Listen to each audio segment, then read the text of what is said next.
Before I get cracking with the Dead Island 2 review, Deep Silver very kindly sent me a code for the Dead Island 2 Deluxe Edition, which contains the pre-order bonus and the season pass for all the DLCs, but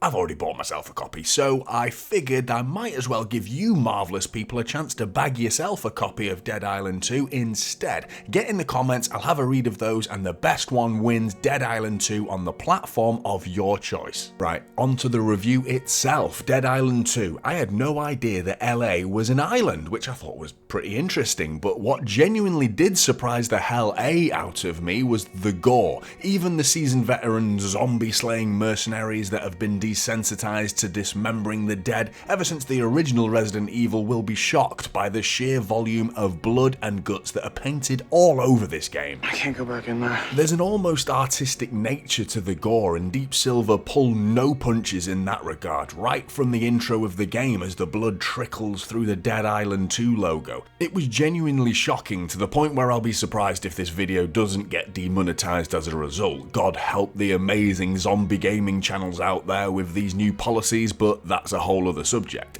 It's not just the barbaric gore that I adored either. I adored the fact that I installed a game that runs impeccably from start to finish. I rarely mention performance so early in my reviews, but it's just nice, you know, to play a game with stable frame times. I see ray tracing being shoehorned into so many games nowadays, dishing out such a beating to the frame rate, and it's rarely worth the visual end result. One small issue with the visuals I do have is with the screen space reflections that you can see here, similar to the god-awful grain that you could see in Cyberpunk 2, where the higher you put the setting, the uglier that grain becomes on certain surfaces. Sticking it on medium removes the grain, and personally I think it looks infinitely better as a result. I still can't get over the level of detail that's been worked on when it comes to the gore though. I'm a huge fan of Dying Light 1 and 2, and frankly I felt like I was just letting myself in for another bog standard first person hack and slash zombie game, and while that technically is still true, it's the tiny details that blew me away.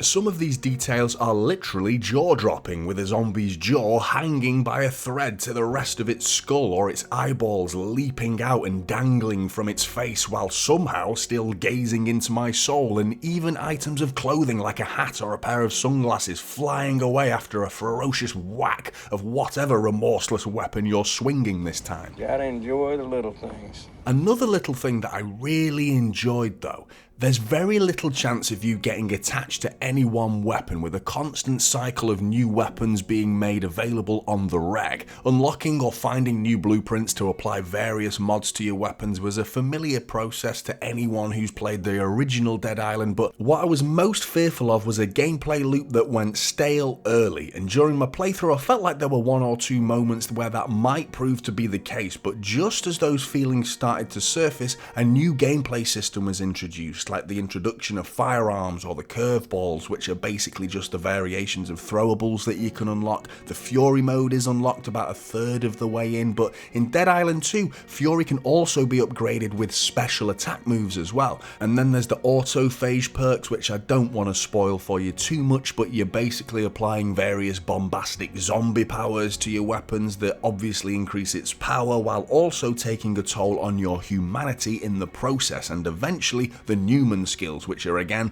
zombie-based abilities but applied to your character rather than the weapons. All of the abilities are displayed in a cool card-based system, some of which work in sync with one another, complementing each other as well, and can be swapped in and out at will, which makes it pretty fun to mix up your playstyle, whether you prefer to block or you prefer to dodge, or even the combat moves like the ground pound or the dash strike. A lot of the skills are character-based as well, so that adds a little replayability to see what the other Slayers have on offer, but I felt like all of the new gameplay elements introduced were nicely spaced out and never made me feel OP at any one time, freshening things up as it progressed through the game, with a lot of these gameplay elements requiring their own loot system as well that didn't just incentivize me to keep on the lookout for new types of loot that I need to find, but also introducing something different mechanically to enjoy on top of the tried and tested color-coded quality of weapon, making Dead Island's core gameplay a lot more than simply actually seeing how high I can get those weapon stat numbers. I really liked reading through the Zompedia that I could sift through. It's not quite to the depths of The Witcher 3's bestiary, but similar in the sense of finding a new zombie type and reading about that zombie type will teach you what weapon types and elemental damage is best used to take this particular zombo down, and in doing so you'll be adding new entries to the Zompedia in the process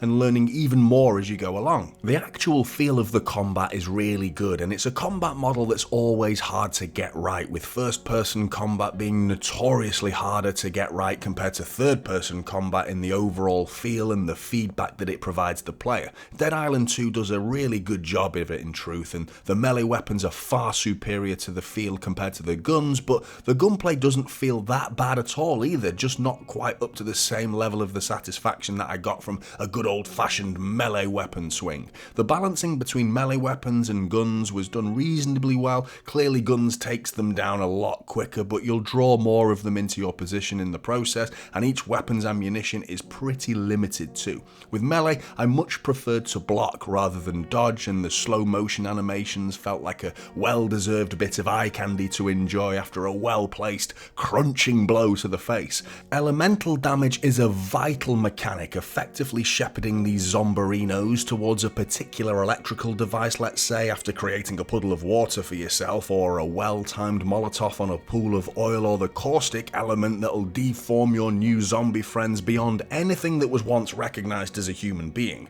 It's essential to manipulate the environment in this way, because while you can repair your weapons, simply hacking and slashing and working hard but not very smart, you'll soon end up with an inventory full of broken weapons. Keeping your eyes peeled for scrap to repair your weapons can fix that problem though, of course, as well as the many other types of loot that go towards modifying each weapon, and doing this was a joy. I'm an avid looter, I hate leaving things behind, and searching each zone to do this was hugely complemented by the impressive level design. The intertwining LA streets and accompanied by the houses showcasing the various personalities that once lived in them were fantastic. Now granted, it's probably not quite up there with Arcane's standard of exploration like Dishonored or Prey for example, but not far short, with there being plenty of ways to skin a cat. There's various ways you can find your way into certain locked rooms and buildings, and the big weapon chests, usually visible within, often acted as an irresistible lure for me to return to a certain area with either the fuse, which can be purchased at the merchant,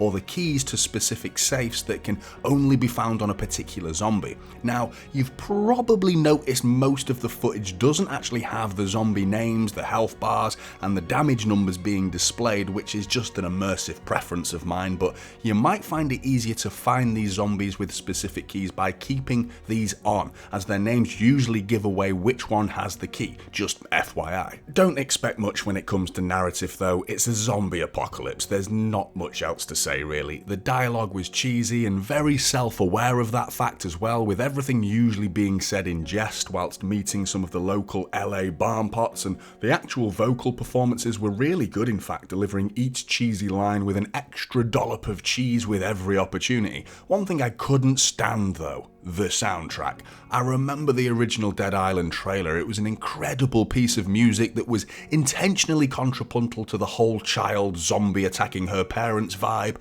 whereas the music in Dead Island 2 feels neither here or there. It doesn't go down the Clockwork Orange excessively playful contrapuntal vibes, and it doesn't go down the dark and twisted horror vibes all that often either. The soundtrack just doesn't fit the game. I had the one bug to speak of that reared its ugly head a little too often during the late game for some reason, where the attack button would block instead of attack, which when surrounded by zombies is far from ideal, but changing your weapon would quickly fix that. Other than that, no bugs to mention. Dead Island 2 really did surprise me. Now granted, I'm an avid zombie game lover, and admittedly I went into this one with pretty low expectations, considering on paper the gameplay loop is a very simplistic one, but in practice there are small intricacies and tiny details in the combat that make the world of difference. Add to that some well-paced gameplay changes introduced as the story progresses, and this one is well worth your time. Let me know your thoughts if you've already played, and if you can support the channel at all, my Patreon and donation links are in the description.